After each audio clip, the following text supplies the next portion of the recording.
additions have been enforced. The additions have been enforced before it has been approved. So it's back to front and inside out, but it's all there.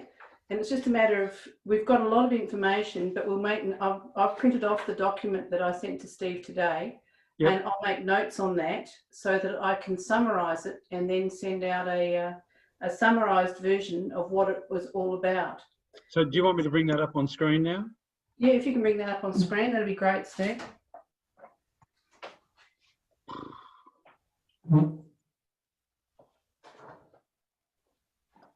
This is in relation to the QR code and the signing in at shops, etc., guys. Yep. We know it's not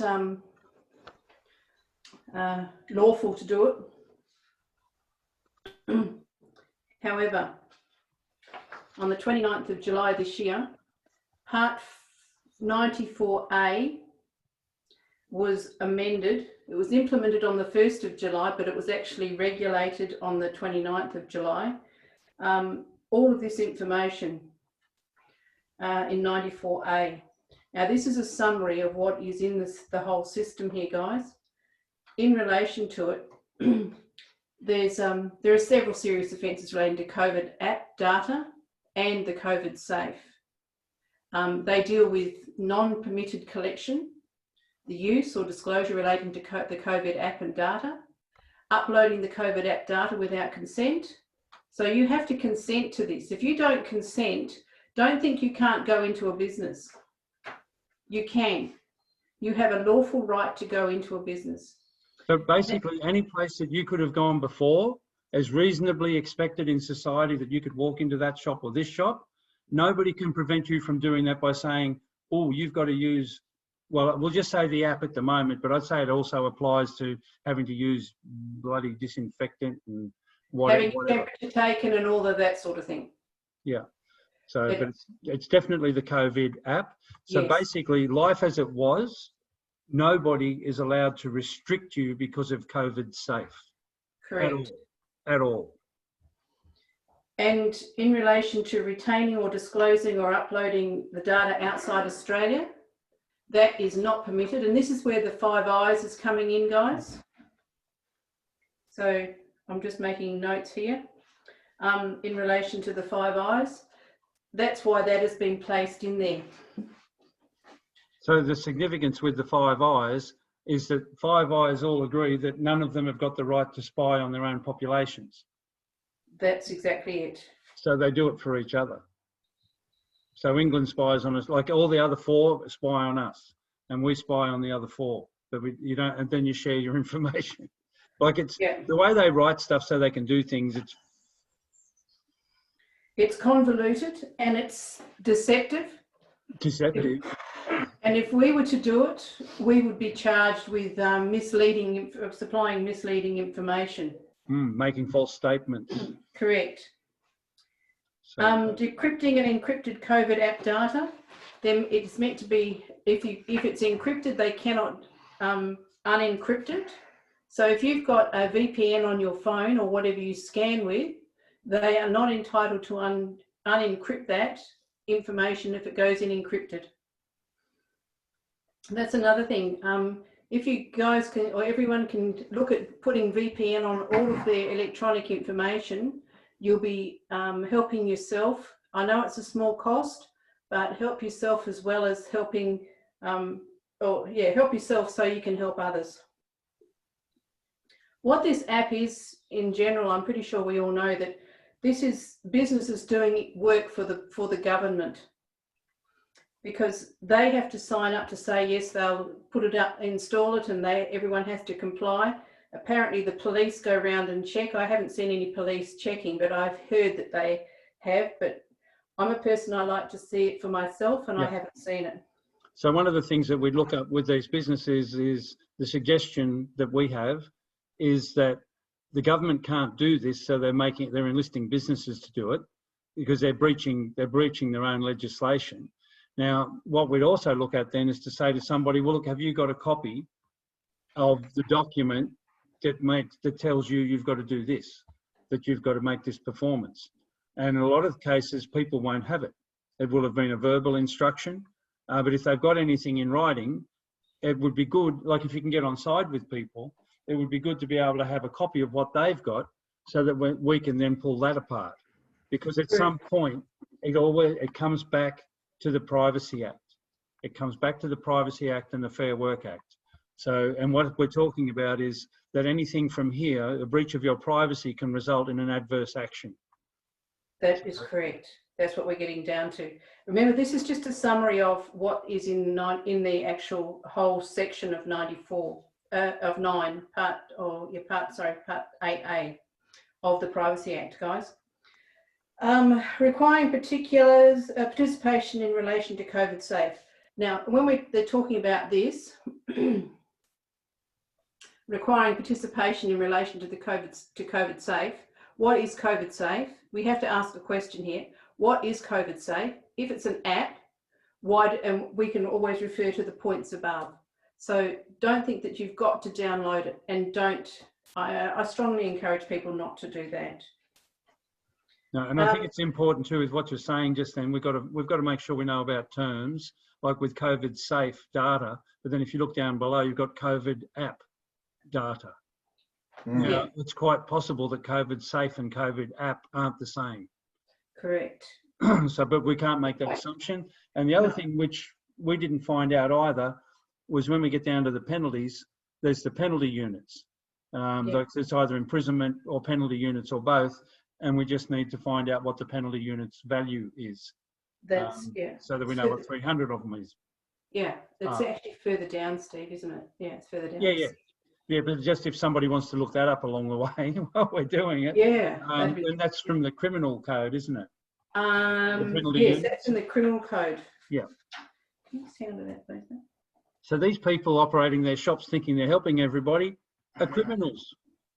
They're acting as agents for the warlords. But they're performing the act. That's right. So it's like they've got the gun, they're firing the bullet. That's what the government does. They put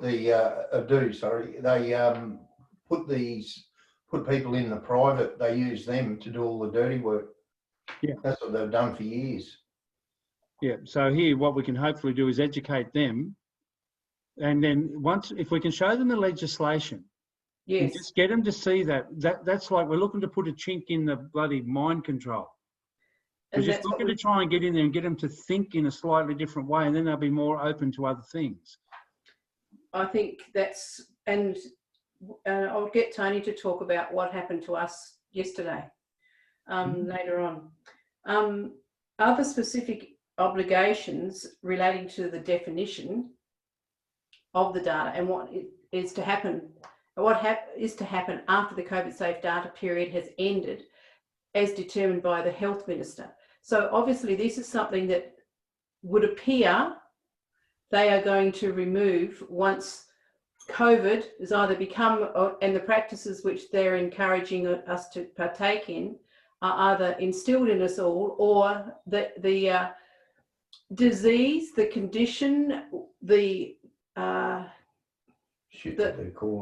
they're calling it, and we'll go with COVID, has finished. Whether they're going to remove this from the Privacy Act is yet to be seen. And I think that's a clause in, my understanding of this is that's a clause in there to remove it.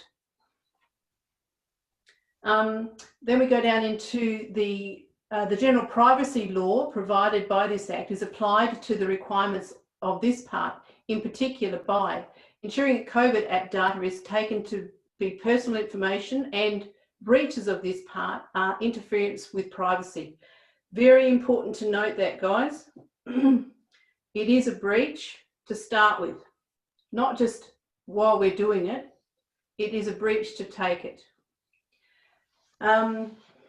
Enhancing the Commissioner's role in dealing with eligibility data breaches, making assessments and conducting investigations in relation to this part, and enabling the Commissioner to refer to matters to and share information with documents with state or territory privacy authorities. They cannot take your information and share it with anyone without your consent. So please think carefully about when we talk about this, that we have an understanding of who they can share it with and why they're getting it in the first place. They can't share it with anyone. And this is why the Privacy Act was brought in. Remembering first to Skip that we're not going to be giving them anything. Correct. So, but if they were to get it. Yeah, if they were to They get it. can't. That's, yes, I'm quite belligerent in relation to this, guys. I'll let you know straight up. I do not participate. I do not consent in any way, shape or form. Yeah, and that's after I've softened her up about it a bit.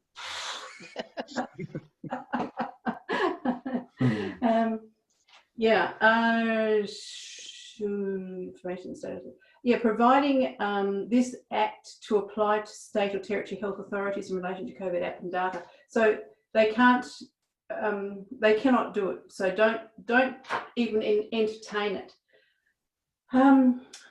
This section we're going into, this part imposes on state or territory health authorities the acts, rules and privacy protections and Commonwealth oversight in relation to COVID app data as Commonwealth property that those authorities receive.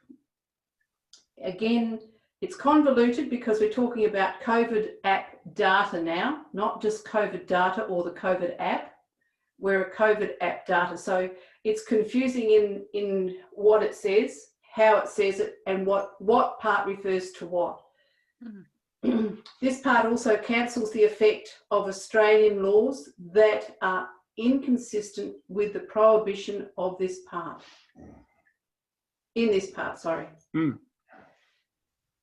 What do you take from that? If you think something else overrides anything in here, yep, you're wrong. That's what that's saying. Hang on, I don't quite understand. This part also cancels the effect of the Australian laws that are inconsistent with the prohibitions. So if there's another law that says that any of these things don't apply, it's wrong. Yeah. And remember, there's that section up the top of this that says under the first 5 points, it says other specific obligations relate to deletion of data and what is to happen after the COVID safe date or data, period has ended. And that's in the hands of the Health Minister. Well, I don't trust the Health Minister one little bit because he's part of the treason. Well, he thinks that you can catch a virus. Well, but how can you see a virus? Can anyone tell me what somebody with COVID looks like? Me. Asymptomatic. No symptoms, got COVID. So we're all looking for somebody like Steve, okay. Yep, asymptomatic. Means you've got no symptoms, could be a carrier. I mean, seriously, this is so stupid. When I'm sitting there looking after my mum and the TV's on and the news is on, I don't even worry anymore. I just say, like, I wish I could shoot them. I'd shoot all of them, like all the people and all the media, the whole lot of them. And I shouldn't say that. I mean that figuratively. Yeah, I hear what you're saying. But and by the way, none of this is legal advice. This is all purely for your entertainment. This is like a little play that we're doing. None of it's real. And if you want to do any research on it, do it yourself. And anything you do is on your head, no one else's. And the reason that we've done this is because the last few meetings, the QR code has been something of concern to a number of people. Hopefully they can join us throughout the meeting. Okay, the objective of this part is to assist in preventing and controlling the entry, emergencies and establishment or spread of the coronavirus known as COVID-19 into Australia or any part of Australia by providing stronger privacy protection for COVID app data and COVID safe users in order to encourage public acceptance and uptake of COVID safe and enable faster and more effective contact tracing. Blah, blah, blah. Blah. It's all about A and B. Correct. Yeah. You're dead right. Oh, gosh. Okay. So what I'd suggest to you is that the reason why all of this can go out the window in time is because we all have a vaccine and we all have a tracking chip in us, so we don't need an app anymore. Yeah. You'll be standing alone with that tracking chip, I think. I'm not having it. Me neither. I'll take a bullet before I take that. Well, I've actually got one rule that I'm prepared to break, which I've never ever broken in my life. But anybody who tries to put that in me, if I get an opportunity, I'm taking them out, and I don't care if it's male or female. Mm-hmm. Anyone that's going to do that to me, I'm taking someone with me. Yeah. I'm causing damage. It's not going to happen. No way in the world am I going to participate with that. No. So. Do you know what the Chief Health Officer said today on Sky? He said Australia is not under a health emergency. Wow. Yeah. Maureen, that's crazy. I know. Well, the whole lot is. Well, yeah, exactly. So mental health isn't a health issue anymore. Because the majority of Australians seem to be insane. Yeah.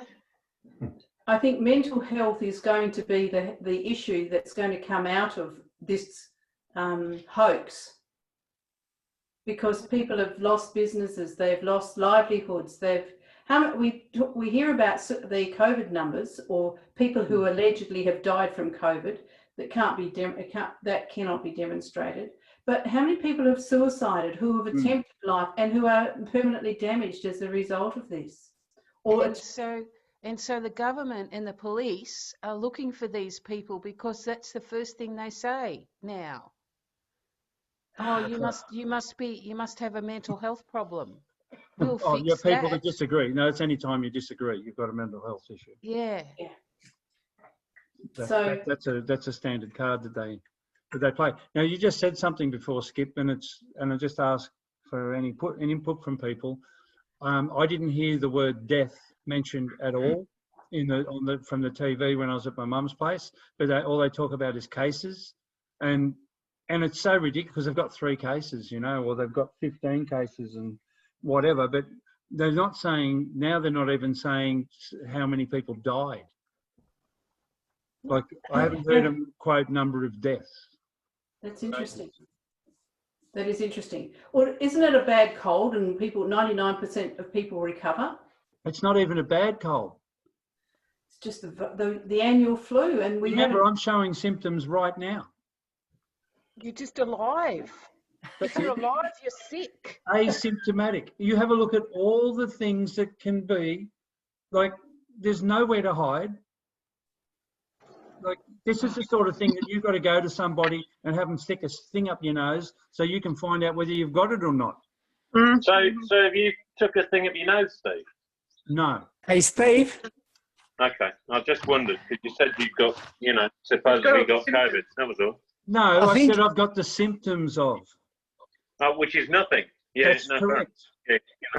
That's all right. I understand English is a second language for Australia. I think there are actually less deaths this year than last year in relation to the standard flu. Now, but that's only because of the social distancing and people wearing the masks. It's been that effective that it's reduced the flu figure in Victoria down to 0. As of a couple of months ago, I heard the Health Minister for Victoria say. Yes, it admitted around about April, May, I think. March, April. Oh, goodness me. So anyway. Okay. Could they be liable under the WorkSafe legislation? Or the workfare? Yeah.